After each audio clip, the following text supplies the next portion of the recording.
BS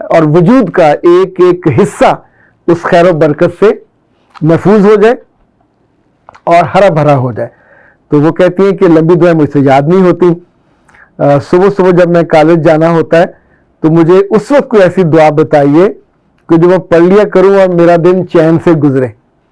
اچھا پیارے بچے، ابھی تو خیر یو آر بولڈ انف کہ آپ نے اس طرح کی بات کر دی، اور ویسے ہمیں لگتا ہے کہ شاید کہیں گستاخی نہ ہو جو اس طرح کی بات کرنا، لیکن اللہ کے رسول صلی اللہ علیہ وسلم کے زمانے میں بھی بعض خواتین اور بعض مرد ایسے احادیث میں آتے ہیں کہ جنہوں نے آ کے بالکل انہی الفاظ میں کہا یا رسول اللہ مجھے زیادہ مت بتائیے، بس کوئی چھوٹی سی چیز بتا دیجئے، اور وہ میں پکا وعدہ کرتا ہوں کہ زندگی بھر نہ ادھر ہوں گا نہ ادھر ہوں گا، اس پہ عمل کروں گا.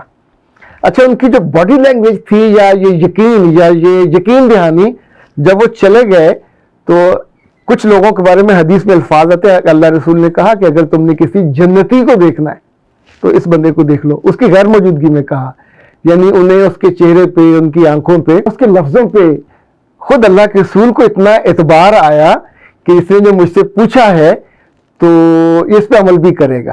اوکے، تو اللہ کے رسول صلی اللہ علیہ وسلم کی ایک زوجہ، ایک ام المومنین ام جویریہ ہیں، انہوں نے روایت کی آپ کے سوال کا جواب. اور دوسرا اللہ کے رسول صلی اللہ علیہ وسلم کے یعنی جو سمجھے کزن ہیں، بھتیجے ہیں، حضرت عباس کے بیٹے ہیں عبداللہ بن عباس، تو ان سے بھی یہ حدیث روایت ہے، یعنی یہ دعا روایت ہے. اور یہ صبح کے وقت پڑھی گئی. ام جویریہ کہتی ہیں کہ ایک روز اللہ کے رسول صلی اللہ علیہ وسلم جب نماز پڑھنے جا رہے تھے فجر کی، تو میں اس وقت جائے نماز پہ بیٹھی نماز پڑھ رہی تھی. آپ نماز پڑھ کے واپس آ گئے تو میں وہیں بیٹھی ہوئی تھی.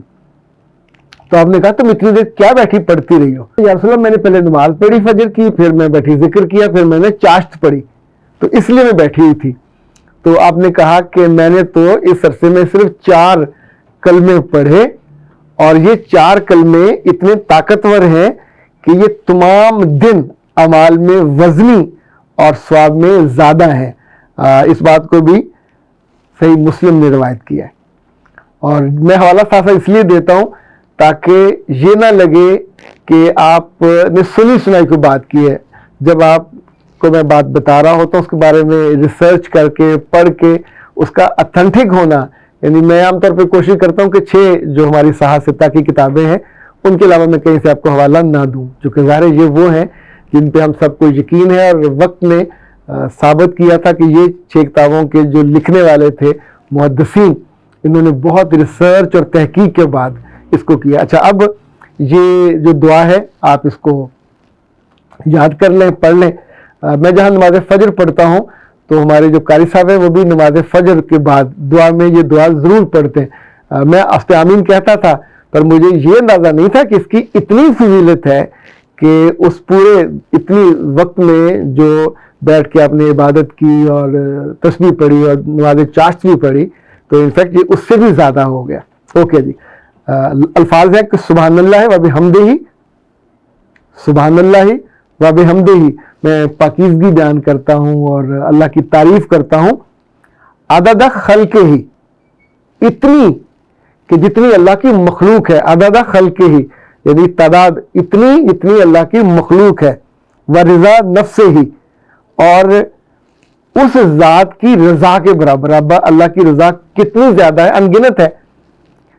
یہ دوسرا ہوا.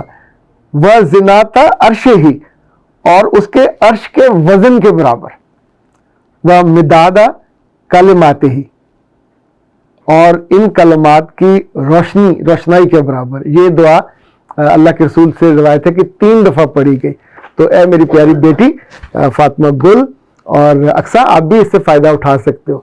ویسے میری عبادات کے معاملے میں جو ذاتی مشاہدہ ہے، رائے ہے، آپ اسے پریکٹس بھی کہہ سکتے ہیں، کبھی بھی بڑی عبادت جو بڑے بڑے نفلوں سے آغاز نہیں کرنا چاہیے. اپنی ذاتی زندگی کی خوشی اور خوبصورتی کے لیے، کیونکہ آپ اللہ کے ساتھ تال میل کا آغاز کرنے لگتے ہیں تو جو جسم ہے یہ تنگ کرتا ہے. تو شروع کا آغاز آپ 2 نفلوں سے کر لیا کریں. اور یہ اگر آپ چھٹیاں ہیں تو گھر میں صبح نماز فجر جہاں سے پڑھتے ہیں وہیں بیٹھ کے تھوڑی سی تلاوت کی، اور پھر سورج نکلنے کے فوراً بعد جو چاشت کے 2 نفل ہیں وہ پڑھ لیں، 4 پڑھ لیں. انفیکٹ اس کا اپنا اجر اور ثواب ہے. لیکن یہ جو کلمات ہیں، اچھا یہ کلمات سنے سنائی نہیں ہے، میں نے آپ کو ان ریفرنس کے ساتھ، ان روایتوں کے ساتھ بتایا کہ جنہوں نے اللہ کے رسول کی دہن مبارک سے، ان کی زبان مبارک سے ان کلموں کو سنا اور پھر آف کورس اس کی پریکٹس کی. جب انہوں نے فرما دیا. اچھا ایک بات یاد رکھیے، آپ 100 نعتیں پڑھ لیں، یاد کر لیں اور اس پہ سر دھل لیں تو آپ کی روح پہ شاید اس کا اتنا اثر نہ ہو. جب آپ اتنا سا اللہم انی اسألک علما نافعا آپ پڑھتے ہو اور آپ کا پورا جسم اور روح مصفہ پاک صاف ہو جاتی ہے، آپ کو فیل ہوتا ہے اور آپ اس کے مطابق پریکٹس شروع کر دیتے ہو. آپ لوگ سلامت رہیے، آباد رہیے، شاد رہیے. چونکہ آپ کی روح مصفہ ہوگی، روح اجلی ہوگی تو یقین مانیے یہ چھوٹی چھوٹی دعائیں بھی آپ کے دن کو اور آپ کے بدن کو اور آپ کی روح کو وہ مضبوطی عطا کرتی ہیں جو بڑی بڑی دیواریں کسی دیوار جان کو نہیں دے پاتے، جو بڑی بڑی حفاظتی جو حصار ہوتے ہیں وہ بھی نہیں دے پاتے. پر کبھی کبھی چھوٹی چھوٹی دعائیں، چھوٹی چھوٹی عبادتیں، جیسے چھوٹی نیکیاں کہتے ہیں، یہ آپ کی ذات میں، آپ کی روح میں وہ گل و گلزار کھلا دیتی ہیں کہ جن کی خوشبو دنیا سے لے کے آخرت تک آپ کے ساتھ رہتی ہے. اختر عباس کو دیجیے اجازت. السلام علیکم.